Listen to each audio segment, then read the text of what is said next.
Hello friends, कैसे आप लोग। चलिए हम लोग देख रहे थे ब्लैक बुक का वन लाइनर। चलिए देखते हैं प्राचीन इतिहास चैप्टर 8 गुप्त साम्राज्य देखते हैं क्वेश्चन। चलिए शुरू करते हैं एक से। गुप्त साम्राज्य का संस्थापक किसे माना जाता है? श्री गुप्त को। गुप्तों की राज दरबार की भाषा क्या थी? संस्कृत थी। गुप्त काल में चांदी में कौन सा सिक्का जारी किया गया था? रूपक। किस राजवंश के सिक्कों से संगीत के प्रति उनके प्रेम का पता चलता है? गुप्त। गुप्त शासक चंद्रगुप्त को समुद्रगुप्त को अपने सिक्कों पर किस वाद्य यंत्र को बजाते हुए दिखाया गया? बीना को। चलते आगे देखते हैं क्वेश्चन 6। गुप्त काल में सर्वाधिक संख्या में सिक्के में जारी किए गए थे। किस में जारी किए गए थे? सोना में। किस राजवंश के शासन को भारतीय इतिहास का स्वर्ण काल कहा जाता है? गुप्त साम्राज्य का। अजंता की चित्रकारी किससे संबंधित है? गुप्त काल से। अजंता की गुफाओं का निर्माण किस काल में हुआ था? गुप्त काल में। गुप्त काल के चित्रकारी के सर्वोत्तम नमूने किस स्थान पर देखे जा सकते हैं? अजंता में। चलते आगे देखते हैं। गुप्त वंश क्यों प्रसिद्ध था? कला और वास्तुकला के लिए। चंद्रगुप्त प्रथम ने लिच्छवियों से किस शहर को दहेज के रूप में प्राप्त किया था? पाटलिपुत्र को। लिच्छवी दौहित्र किसे कहा जाता था? चंद्रगुप्त प्रथम को। गुप्त शक की स्थापना किसने की थी? चंद्रगुप्त प्रथम ने। महाराजाधिराज की भव्य उपाधि धारण करने वाले गुप्त वंश का प्रथम शासक कौन था? चंद्रगुप्त प्रथम था। चलते देख लेते हैं 16। अपनी जीत के कारण भारत का नेपोलियन किसे कहा गया? समुद्रगुप्त को। किस स्तंभ शिलालेख में समुद्रगुप्त की उपलब्धियों दर्ज है जिसे उसकी विजय के लिए भारत का नेपोलियन कहा गया है? इलाहाबाद स्तंभ। इलाहाबाद स्तंभ शिलालेख की रचना किसने की थी? हरिसेन ने। आर्यभट्ट, कालिदास, धन्वंतरी और बरहमनिर के प्रसिद्ध नाम किस गुप्त सम्राट के दरबार में थे? चंद्रगुप्त द्वितीय। चंद्रगुप्त द्वितीय कौन कौन था? आर्यभट्ट था, कालिदास, धन्वंतरी और बरहमनिर था। चलते देख लेते आगे। विक्रमादित्य की उपाधि धारण करने वाला गुप्त राजा कौन था? चंद्रगुप्त द्वितीय। चीनी यात्री फाहियान किस गुप्त राजा के शासनकाल में भारत आया था? चंद्रगुप्त द्वितीय। कुतुब मीनार परिसर दिल्ली में जंग-रोधी धातुओं के संयोजन से बने लोहे के स्तंभ की स्थापना किसने की थी? चंद्रगुप्त द्वितीय ने। चलते और आगे देख लेते हैं। बराहमिहिर का पंच सिद्धांत किससे संबंधित है? खगोल विज्ञान से। गुप्त काल में एक महान खगोल शास्त्री और गणितज्ञ जिन्होंने शून्य का आविष्कार किया था कौन थे? आर्यभट्ट। आयुर्वेद के चिकित्सकों द्वारा चिकित्सा के देवता के रूप में किसे सम्मानित किया गया है? धन्वंतरी को। चिकित्सा के देवता धन्वंतरी को। कौन सा साहित्यिक कार्य शास्त्रीय संस्कृत साहित्य से संबंधित है? मेघदूतम। चलते आगे देख लेते हैं। किस गुप्त राजा ने हुनों को भारत पर आगमन करने से रोका था? स्कंदगुप्त ने। सबसे पुराना विश्वविद्यालय कौन सा था? नालंदा। गुप्त काल के बाद कौन सा विश्वविद्यालय प्रसिद्ध हुआ था? नालंदा। नालंदा विश्वविद्यालय भारत में किस राज्य में स्थित था? बिहार। पंचतंत्र की कहानियों का संकलन किसने किया? विष्णु शर्मा ने। एक गुप्त शासक था। कौन है गुप्त शासक था? विक्रमादित्य। चंद्रगुप्त द्वितीय को विक्रमादित्य का उपाधि। चलते हैं 33 देख लेते हैं। महान भारतीय कवि और नाटककार महाकवि कालिदास ने कौन सी पुस्तकें लिखी है? इसका याद कर लीजिएगा फ्रेंड्स। अभिज्ञान शाकुंतलम, रघुवंशम, मेघदूतम, विक्रमोर्वशीय, कुमार संभवम। कौन कौन है? अभिज्ञान शाकुंतलम, रघुवंशम, मेघदूतम, विक्रमोर्वशीयम, कुमार संभव। मालविका अग्निमित्र के लेखक कौन है? कालिदास। चलते और आगे देख लेते हैं। राजकला, आर्थिक नीति और सैन्य रणनीति पर एक प्राचीन भारतीय ग्रंथ है जिसे संस्कृत में लिखा गया था। कौटिल्य को पारंपरिक रूप से इसके लेखक के रूप में श्रेय दिया जाता है। मतलब कौटिल्य किस अर्थशास्त्र को लिखा था? कौटिल्य किसको लिखा था? अर्थशास्त्र को। सबसे पहले पाई के मान की गणना किसने की थी? आर्यभट्ट ने। पाई की गणना किसने की थी फ्रेंड्स? आर्यभट्ट ने। बराहमिहिर ने कौन सी पुस्तक लिखी? बृहत संहिता। कौटिल्य कहाँ के प्रधानमंत्री थे? चंद्रगुप्त मौर्य के। चलते हैं 38 से देख लेते हैं 39।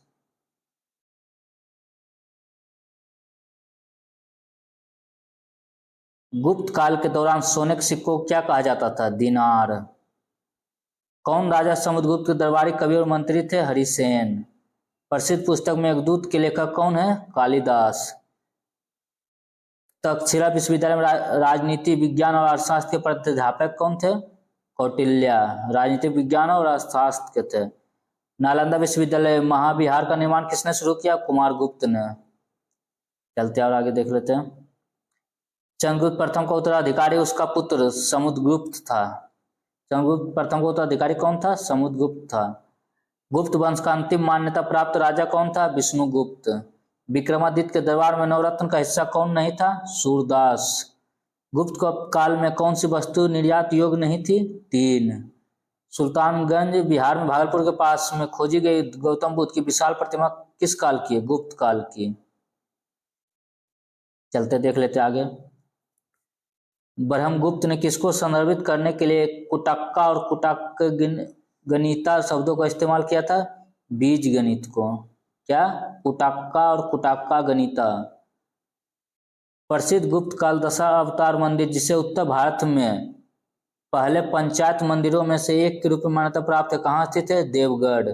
गुप्त शासकों ने किसे नामक एक जुर्माना लगाया जो हल के मालिक द्वारा प्रत्येक किसान द्वारा भुगतान किया जाने वाला हल कर था? हलिवाकर। चलते और देख रहे प्राचीन इतिहास 9वां चैप्टर देख रहे वर्धन वंश को। कौन अंतिम बौद्ध राजा जो एक महान संस्कृत विद्वान और लेखक थे? हर्षवर्धन। हर्ष ने अपनी राजधानी को कहां से कहां स्थानांतरित किया? थानसेर से कन्नौज। हर्षचरित कन्नौज के शासक हर्षवर्धन की जीवनी है जिसकी रचना उसके दरबारी कवि बाणभट्ट ने किया था। चलते आगे देख लेते हैं। एक महान रोमानी नाटक कादम्बरी के लेखक कौन थे? बाणभट्ट। हर्षवर्धन के काल 6ठी शताब्दी के दौरान भारत का दौरा करने वाला चीनी या तीर्थयात्री कौन था? हुएनसांग। तीर्थयात्रियों के राजकुमार का नाम किसको दिया जाता है? इसी को, हुएनसांग को। हर्ष द्वारा आयोजित कन्नौज सभा किसके सम्मान में आयोजित की गई थी? हुएनसांग। हर्षवर्धन ने अपनी धार्मिक सभा का आयोजन कहाँ किया? प्रयाग में। प्रयाग प्रशस्ति लेख। चलते देख लेते हैं 618। 618 ईस्वी में हर्षवर्धन को नर्मदा के तट पर किसने हराया था? पुलकेशिन द्वितीय ने। किस नदी के तट पर? नर्मदा नदी के तट पर। कब? 618 ईस्वी में। राजा हर्ष के शासनकाल की अवधि क्या थी? 607 से 647 ईस्वी। किस सम्राट ने नागानंद नाटक संस्कृत भाषा में लिखा था? हर्षवर्धन ने।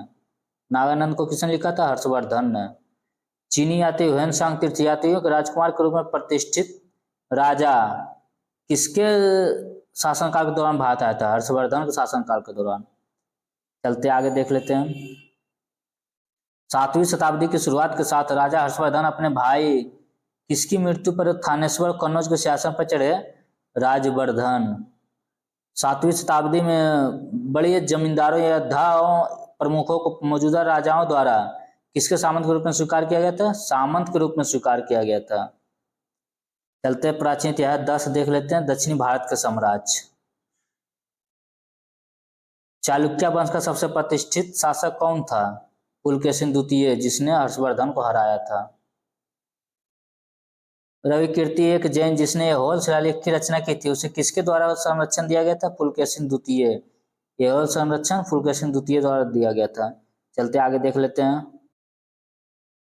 738 ईस्वी में किसके द्वारा अरबों को पराजित किया गया था? चालुक्य द्वारा। कहाँ के दिलवाड़ा में चालुक्य मंदिर स्थित है? राजस्थान माउंट आबू में। विक्रमांक देव चरित्र कश्मीरी कवि द्वारा लिखित चालुक्य राजा विक्रमादित्य के बारे में? बिल्हन द्वारा लिखित।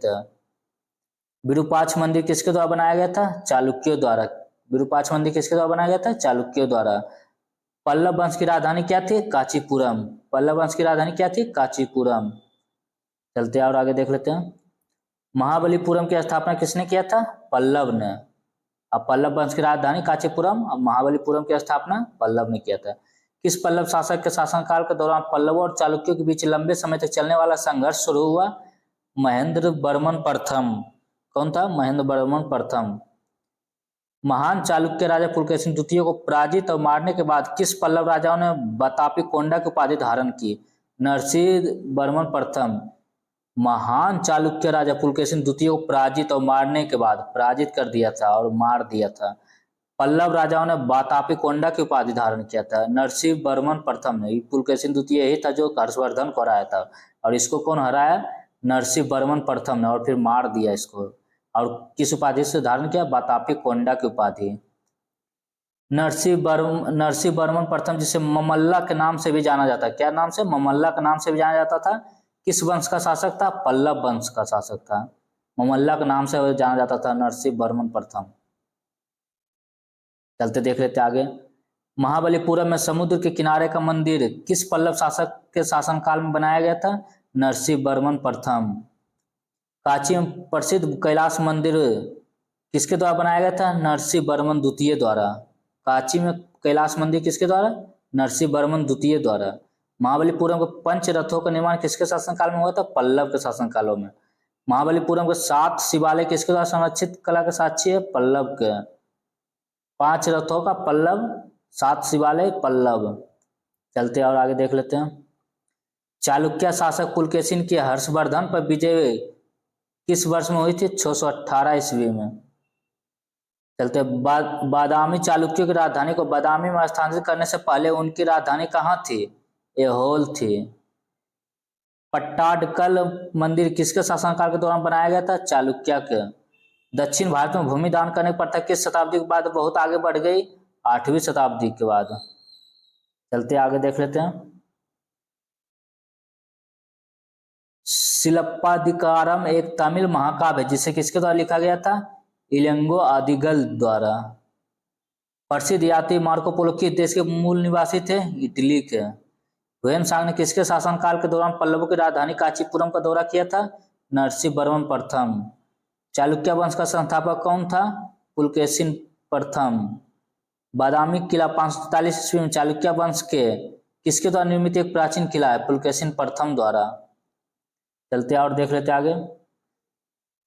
महाबलीपुरम के रथ मंदिर का एक उदाहरण है, किसका एक उदाहरण है रथ मंदिर? रॉक कट मंदिर का। भारत के किस भाग पर मुख्य रूप से पल्लव और चालुक्यों का शासन था? दक्षिण भारत पे। दक्षिण भारत के किस वंश के शासक ने धर्मराज की उपाधि धारण की? पश्चिमी गंगा वंश। चलते आगे देख लेते हैं। प्राचीन इतिहास 11 चैप्टर 3 साम्राज्यों का काल।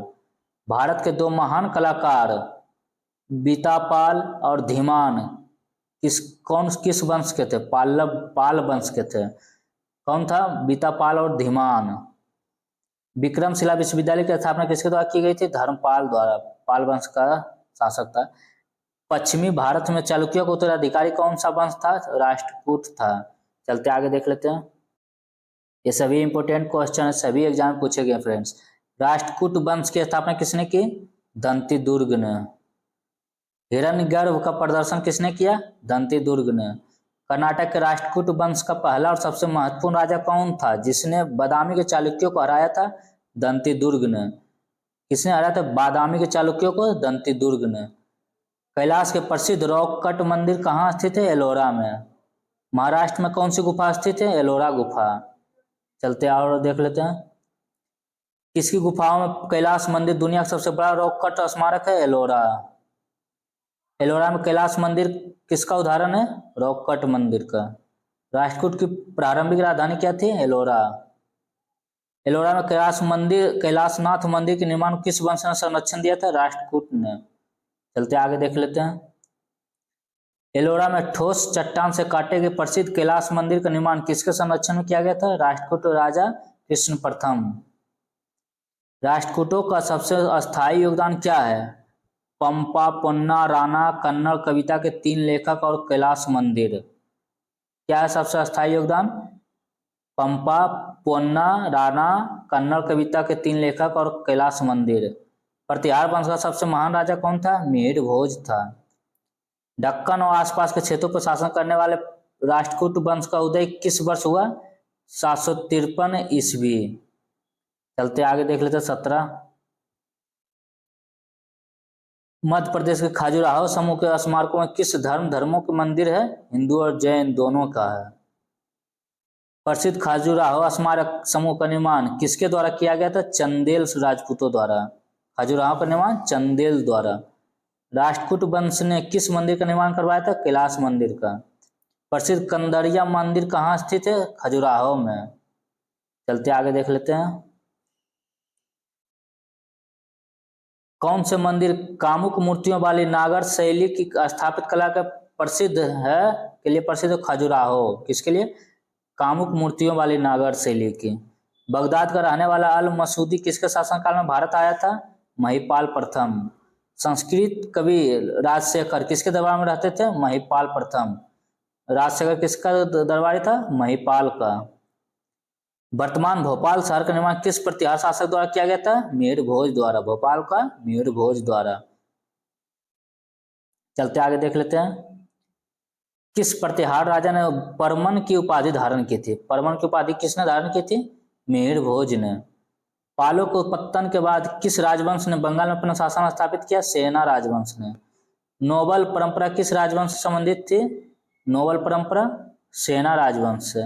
सेना वंश का अंतिम राजा कौन था जिसने शासनकाल में मुसलमानों ने बंगाल पर आक्रमण किया और उनका साम्राज्य खत्म हो गया? लक्ष्मण सेन।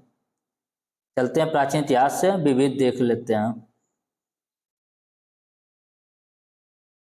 प्राचीन भारत की संस्कृति के संदर्भ में पंचायत तना का क्या अर्थ है?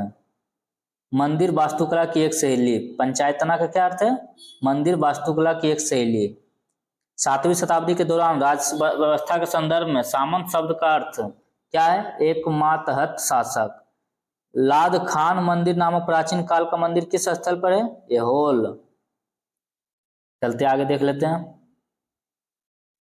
दूसरी शताब्दी ईसा पूर्व के दौरान हेलियोडोरस किसके दरबार में राजदूत के रूप में आया था? किसके दरबार में आया था? बाघभद्र। भारत के किस राज्य में आपको हेलियोडोरस स्तंभ मिलेगा? मध्य प्रदेश में। कहाँ मिलेगा हेलियोडोरस स्तंभ? मध्य प्रदेश में। चलते आगे देखते हैं। सिद्धांत शिरोमणि नामक प्राचीन ग्रंथ के रचयिता कौन थे? भास्कराचार्य। सरवपुरिया और सोमवंशी नाम के राजवंशों ने किसमें शासन किया? छत्तीसगढ़ में।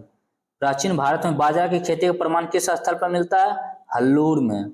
सुदर्शन झील नामक झील की मरम्मत का उल्लेख किस शिलालेख से मिलता है? रुद्रदामन का जूनागढ़ शिलालेख। चलते आगे देख लेते हैं।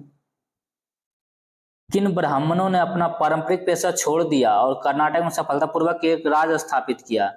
कदम मयूर शर्मन।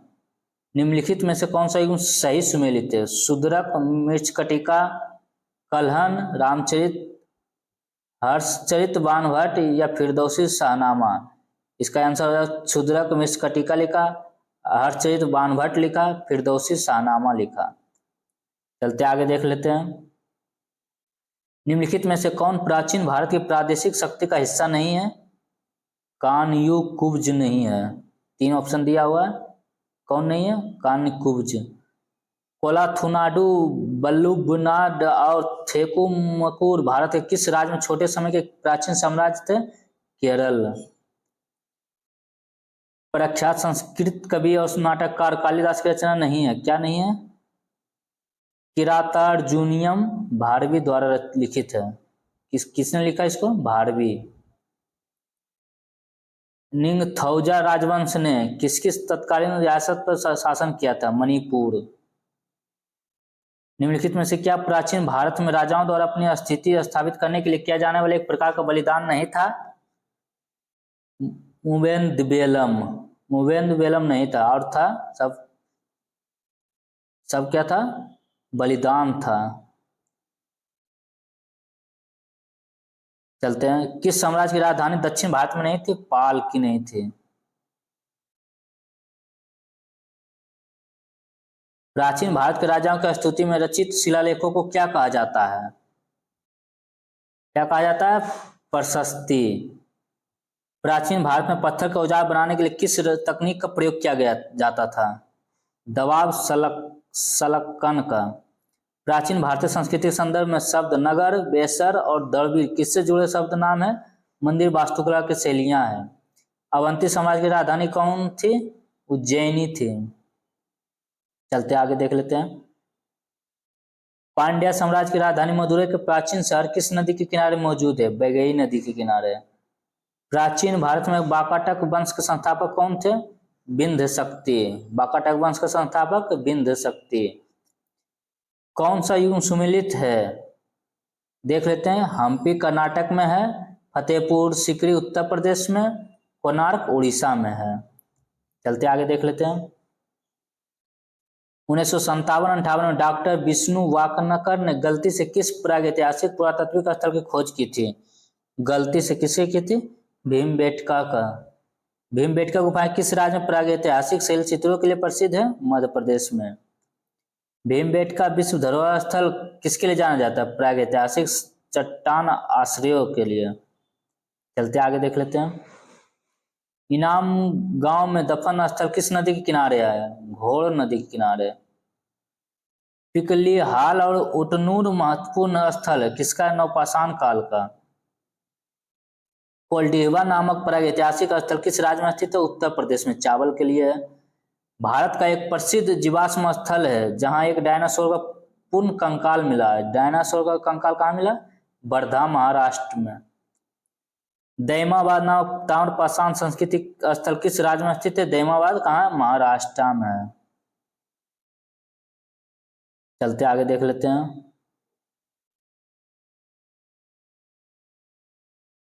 जब 1018 में महमूद गजनबी ने हमला किया था तब कन्नौज का शासक कौन था? जब महमूद गजनबी ने हमला किया था कौन था? राजपाल प्रतिहार था।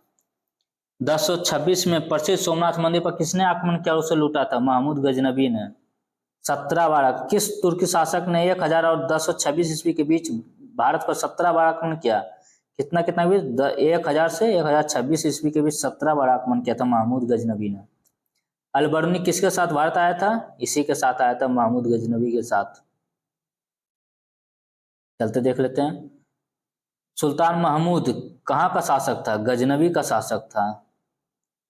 अलबरूनी के अरबी कीर्ति जिसने उपमहाद्वीप का लेखा जोखा दिया उसे किताब क्या कहा जाता है? किताब अल हिंद। अलबरूनी किसने क्या लिखा? किताब अल हिंद। मोहम्मद गौरी का पहला आक्रमण में हुआ था जब उसने मुल्तान पर हमला किया था। कब? 1175 ईस्वी में। मोहम्मद गौरी को पहली बार किस राजपूत राजा ने हराया था? बघेल भीम ने। रानी नायकी देवी को उस महिला के रूप में याद किया जाता है जिसने 1178 ईस्वी में किसको हराया? मोहम्मद गौरी को हराया था। रानी नायकी देवी मोहम्मद गौरी को हरा दिया था 1178 ईस्वी में। चलते आगे देखते हैं। तराइन के प्रथम युद्ध 1191 में किसने किसको पराजित किया? पृथ्वीराज चौहान चामना शासक ने मोहम्मद गौरी को हराया। तराइन के द्वितीय युद्ध 1192 में किसने किसको पराजित किया? मोहम्मद गौरी ने इस बार पृथ्वीराज चौहान को हरा दिया। वह युद्ध जिसके कारण भारत में मुस्लिम सत्ता की नींव पड़ी हुआ थी, तराइन का दूसरा युद्ध। मुस्लिम सत्ता इसी में आया था, तराइन के दूसरा युद्ध में। किस भारतीय शासक को महमूद गजनी ने वर्ष 1000 ईस्वी में अपने पहले हमले में पराजित किया था? जयपाल को। चलते आगे देखते हैं। गजनी के सुल्तान महमूद ने उपमहाद्वीप का लेखा जोखा लिखने के लिए किस विद्वान को सौंपा था? अलबरूनी को। मोहम्मद गौरी का गुलाम कौन था? वह अपने गुरु की मृत्यु के बाद शासक बना और गुलाम वंश की स्थापना की, कुतुबुद्दीन ऐबक ने। किसका जन्म चौहान राजा सोमेश्वर उनकी रानी कर्पूरा देवी के घर 1166 ईस्वी में हुआ था? पृथ्वीराज चौहान का। 1191 ईस्वी में सुल्तान मोहम्मद गौरी को हराने वाला सबसे प्रसिद्ध चौहान शासक पृथ्वीराज तृतीय था। चलते हैं देखते हैं। 1192 ईस्वी में पृथ्वीराज द्वितीय को पराजित करने वाले सुल्तान मोहम्मद गौरी का कहाँ का शासक था? अफगानिस्तान का शासक था। चंदावर के युद्ध में मोहम्मद गौरी ने किसे पराजित किया था? जयचंद को।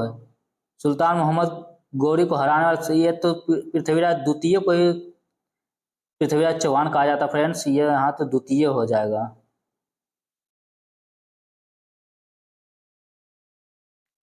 चलते आगे देख लेते हैं। दिल्ली सल्तनत पर किसने शासन नहीं किया? गौरी राजवंश ने नहीं किया। उस राजा का नाम बताइए जिसने दिल्ली पर आक्रमण किया और कोहिनूर हीरा लूटा? नादिर शाह। किसने कोहिनूर हीरा लूटा? नादिर शाह ने। चलते आगे देख लेते हैं। मध्यकालीन भारतीय इतिहास के संदर्भ में किस भौगोलिक प्रदेश को तुरान कहा जाता था? मध्य एशिया को। तमेरलेन तैमूर ईलंग ने भारत पर आक्रमण किस वर्ष किया था? 1398 में। कब तैमूर ने कब किया था? 1398 में। चचनामा किस विजय का इतिहास दर्ज है? अरबों के विजय का। मुल्तान को किस रूप में नामित किया था? अरबों ने सोने के शहर मुल्तान को। चलते आगे देखते हैं। जहां पैगंबर मोहम्मद साहब के एक बाल को संरक्षित रखा गया, वह मुस्लिम मस्जिद कहाँ स्थित है? श्रीनगर में। एक बाल को यहाँ सुरक्षित रखा गया, संरक्षित। असम राज्य का नाम उस जनजाति के नाम पर पड़ा जिसने इस क्षेत्र पर विजय प्राप्त की थी। वह जनजाति कहाँ से आए थे? सियाम, जो अब थाईलैंड में है। चलते आगे देख लेते हैं। कुबलई खान द्वारा स्थापित राजधानी शहर डेडो कहाँ स्थित है? बीजिंग में। शासक चंगेज खान किस जनजाति के थे? मंगोल जनजाति के। इसके अधीन मंगोलों ने 1219 में उत्तर पूर्वी ईरान में ट्रांसोक्सियाना पर आक्रमण किया था? Genghis Khan. नालंदा विश्वविद्यालय को नष्ट करने वाला मुस्लिम था? मोहम्मद बिन बख्तियार खिलजी। चलते आगे, दिल्ली सल्तनत शुरू करते हैं। मध्यकालीन इतिहास, दूसरा चैप्टर। भारत के इतिहास में किसके बीच की अवधि को दिल्ली सल्तनत काल के रूप में जाना जाता है? 1206 से 1526 ईस्वी को। सल्तनत काल 1206 से 1526 ईस्वी के दौरान कितने राजवंशों ने दिल्ली पर शासन किया? 5 राजवंश। कौन कौन था? मामलुक या गुलाम वंश 1206 से 1290, खिलजी वंश 1290 से 1320, तुगलक वंश 1320 से 1414, सैयद वंश 1414 से 1451 और लोधी वंश 1451 से 1526। कौन कौन, फिर से देख लेते हैं फ्रेंड्स। 5 कौन कौन था? मामलुक या गुलाम वंश जो 1206 से 1290 तक, खिलजी वंश 1290 से 1320, तुगलक वंश 1320 से 1414, सैयद वंश 1414 से 1451 और लोधी वंश 1451 से 1526। चलते आगे देखते हैं। अब दिल्ली सल्तनत की स्थापना किस वर्ष हुई थी?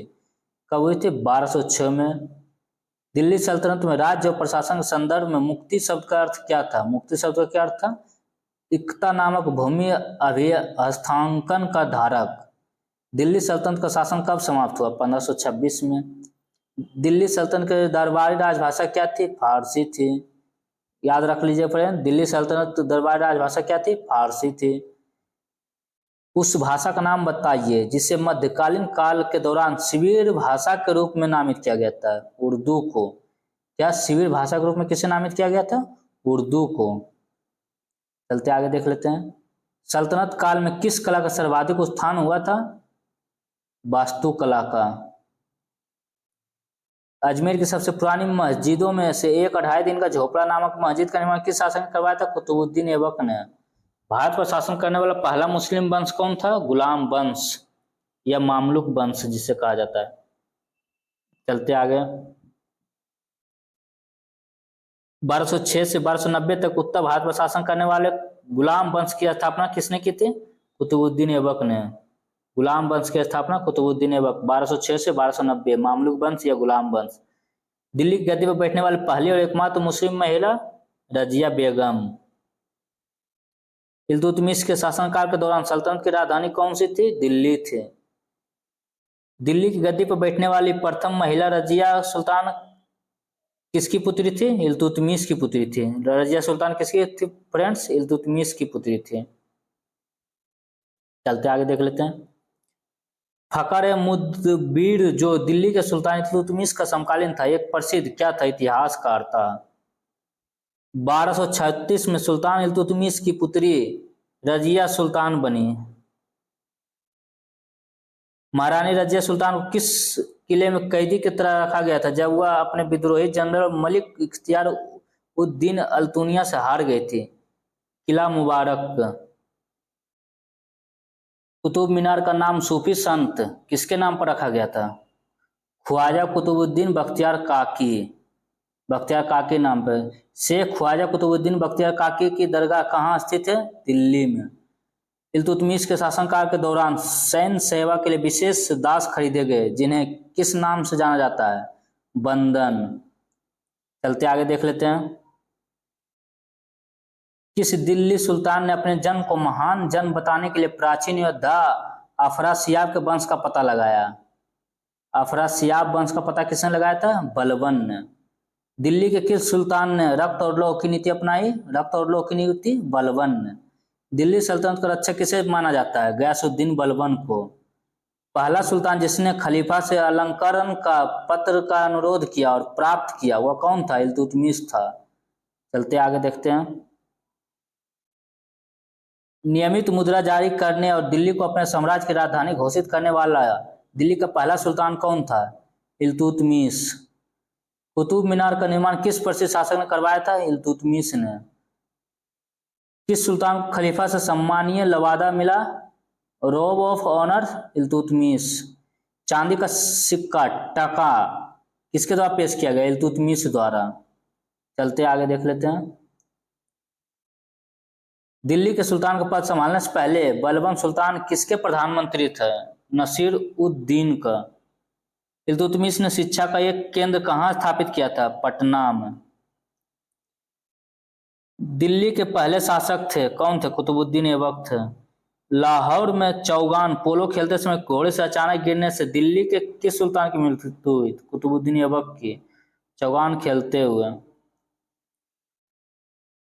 विजित भूमि की देखभाल करने के लिए मोहम्मद गौरी ने अपने भरोसेमंद जनरल को पीछे छोड़ दिया था। किसको? कुतुबुद्दीन ऐबक को।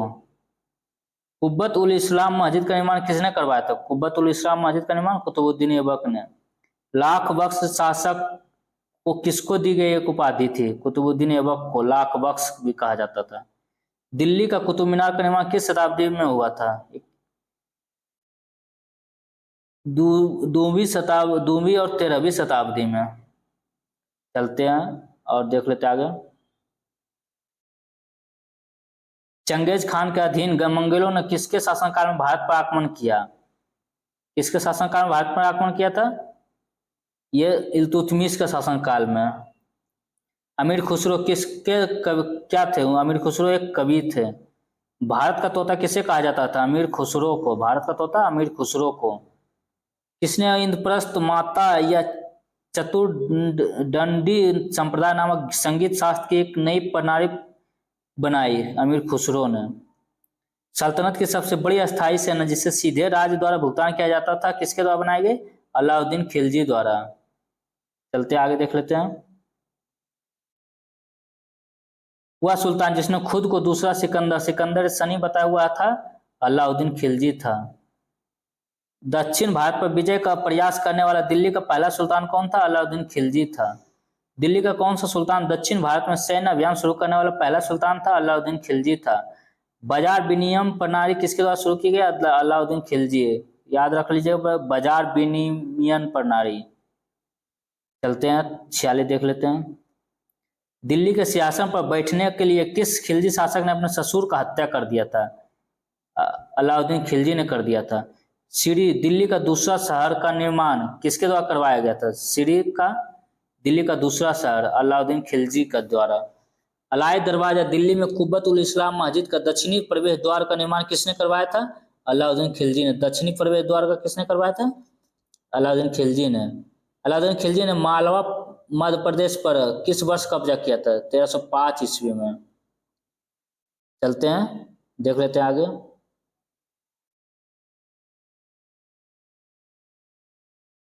पहला मुस्लिम शासक था जिसके साम्राज्य ने लगभग पूरे भारत को उसके दक्षिण अंत तक तय किया था? अलाउद्दीन खिलजी था। दिल्ली के खिलजी सुल्तान कौन थे? तुर्क था। दिल्ली जनरल जो सफलतापूर्वक मदुरै तक पहुंचा हुआ था मलिक काफूर था, उसी का सेनापति था अलाउद्दीन खिलजी का। हौज खास किला भारत के किस शहर में स्थित है? दिल्ली में। अलाउद्दीन खिलजी के शासनकाल के दौरान अध्यक्षों में एक कौन था? गयासुद्दीन तुगलक था। चलते हैं और आगे देख लेते हैं। जलाउद्दीन फिरोज खिलजी द्वारा स्थापित खिलजी या खिलजी वंश ने किसके बीच भारतीय उपमहाद्वीप के बड़े हिस्से पर शासन किया? किस ईस्वी को? 1290 से 1320 ईस्वी। अलाउद्दीन खिलजी का पहला सैन्य अभियान किसके खिलाफ था? रणथंभोर के खिलाफ। अलाउद्दीन खिलजी ने किस कर की शुरुआत की थी? घड़ी कर की। किस कर की? किस घड़ी कर की? अलाउद्दीन खिलजी। मीर हसन देहलवी किसके दरबार में थे? अलाउद्दीन खिलजी में। मीर हसन देहलवी, अलाउद्दीन खिलजी। चलते आगे देख लेते हैं। दिल्ली के सुल्तान अलाउद्दीन खिलजी के हाथों में जाने से पहले गुजरात पर शासन करने वाला अंतिम राजवंश कौन सा था? वाघेला राजवंश, करणदेव। वर्तमान में दौलताबाद, जहां मोहम्मद बिन तुगलक ने दिल्ली से राजधानी स्थानांतरित की थी, किसके निकट स्थित है? औरंगाबाद। तांबे और पीतल के सिक्कों का उपयोग करने वाली सांकेतिक मुद्रा मोहम्मद बिन तुगलक द्वारा किस देश के उदाहरण पर आधारित थी? चीन। चलते हैं 62 देख लेते हैं। मोहम्मद बिन तुगलक ने अपनी राजधानी कहां से कहां स्थानांतरित कर दी थी? दिल्ली से देवगिरी। कहां से कहां? दिल्ली से देवगिरी, दौलताबाद। ब्राह्मणों पर जजिया लगाने वाला दिल्ली का सुल्तान कौन था? ब्राह्मणों पर जजिया लगाने वाला फिरोज शाह तुगलक था। दिल्ली के किस सुल्तान ने एक रोजगार विभाग, एक दानी संस्था, एक रोजगार विभाग, एक दानी संस्था विभाग और एक धर्मार्थ अस्पताल की स्थापना किया? फिरोज शाह तुगलक। कुतुब मीनार जैसा एक हम वर्तमान में पाते हैं, अंततः किसके द्वारा फिर से बनाया गया? फिरोज शाह तुगलक द्वारा। किसके द्वारा बनाया गया? फिरोज शाह तुगलक द्वारा फिर से। चलते हैं। मोहम्मद बिन तुगलक असफल रहा, क्यों असफल रहा? वह व्यवहारिक राजनेता नहीं था। किस सुल्तान ने सती प्रथा को प्रतिबंधित करने का प्रयास किया था? मोहम्मद बिन तुगलक ने। अच्छा है फ्रेंड्स, किस सुल्तान ने सती प्रथा को प्रतिबंधित करने का प्रयास किया? मोहम्मद बिन तुगलक ने। दीवान कोही के नाम से जाने जाने वाला कृषि विभाग किसके द्वारा बनाया गया? तो मोहम्मद बिन तुगलक द्वारा। दीवान कोही किससे? कृषि विभाग से संबंधित है। किसने वो बनाया था? मोहम्मद बिन तुगलक ने। धनवानों का राजकुमार किसे कहा जाता है? मोहम्मद बिन तुगलक। यात्रियों का राजकुमार हुएनसांग और धनवानों का राजकुमार मोहम्मद बिन तुगलक। चलते आगे देख लेते हैं। दिल्ली के किस सुल्तान को इतिहासकारों ने विरोधियों का मिश्रण बताया है? विरोधियों का मिश्रण मोहम्मद बिन तुगलक। 1329 ईस्वी और 1330 ईस्वी के बीच तांबे के सिक्कों में सांकेतिक मुद्रा किसने जारी की थी? मोहम्मद बिन तुगलक ने। मोहम्मद बिन तुगलक किसमें कुशल था? दर्शन शास्त्र में। इस राजवंश के सुल्तानों ने सबसे लंबे समय तक शासन किया? तुगलक वंश के। चलते आगे देख लेते हैं। एक मोरक्को यात्री जो अपनी व्यापक यात्राओं के लिए जाना जाता है, 14वीं शताब्दी में मोहम्मद बिन तुगलक के शासनकाल के दौरान भारत आया था। कौन आया था इसके शासनकाल के दौरान? Ibn Battuta. तैमूर ने किसके शासनकाल में भारत पर आक्रमण किया था? नसरुद्दीन महमूद शाह तुगलक। तैमूर लंग द्वारा कितना ईस्वी में दिल्ली पर आक्रमण तुगलक साम्राज्य के अंत को चिन्हित किया? तैमूर ने कब किया था? 1398 ईस्वी में। चलते हैं आगे।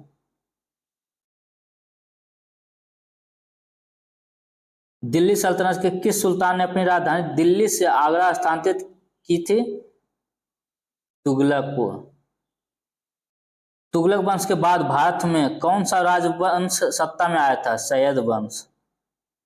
किस दिल्ली सुल्तान ने सल्तनत के इतिहास में पहली बार किसी मंगोल क्षेत्र पर कब्जा करने के अभियान की योजना बनाई थी? मोहम्मद तुगलक। बंगाल किस शासक का चीन के साथ संबंध था? चीन के साथ किसका था? गैसुद्दीन आजम शाह का। सैयद वंश की स्थापना किसने की थी? खिजर खान है। चलते आगे देख लेते हैं। खतौली की लड़ाई क्या है? खतौली की लड़ाई 1517 में मेवाड़ का राणा सांगा ने दिल्ली के सुल्तान और लोदी को हराया, उसे कैद किया, फिरौती लेने के बाद उसे रिहा कर दिया। इब्राहिम लोदी को हराया। खतौली की लड़ाई में मेवाड़ के राणा सांगा ने दिल्ली के सुल्तान इब्राहिम लोदी को हराया, उसे कैद किया और फिरौती लेने के बाद उसे रिहा कर दिया। 1451 ईस्वी में लोदी वंश का संस्थापक कौन था? बहलोल खान लोदी। इब्राहिम लोदी दिल्ली का सुल्तान कब बना? 1517 में। लोदी वंश का अंतिम शासक कौन था? इब्राहिम लोदी था। आगरा शहर का संस्थापक कौन था? एक सिकंदर लोदी था। आगरा शहर को किसने बसाया? सिकंदर लोदी ने। फतेहाबाद जिले का नाम 14वीं शताब्दी में किसके द्वारा स्थापित? उसी के नाम के मुख्यालय शहर से पड़ा है, जिसने इसका नाम अपने बेटे फतेह खान के नाम पर रखा था, फिरोज शाह तुगलक। किसने तुगलकाबाद शहर का निर्माण करवाया था? गयासुद्दीन तुगलक ने। जामा तुगलक काल के दौरान नहीं बनाया गया था। जामा मस्जिद तुगलक काल के दौरान नहीं है। बेगमपुरी मस्जिद किसके शासनकाल में बनी थी? बेगमपुरी महल मोहम्मद तुगलक के शासनकाल में। मध्यकालीन यात्री मार्को पोलो कहाँ से आया था? वेनिस से आया था। कहाँ से आया था? मध्यकालीन मार्को पोलो कहाँ से आया था? वेनिस से आया था। चलते फ्रेंड्स, यहीं तक रहने देते हैं, फिर अगले वीडियो में मध्यकालीन इतिहास चैप्टर 3 शुरू कर देंगे जिसमें मुगल साम्राज्य से रिलेटेड होगा।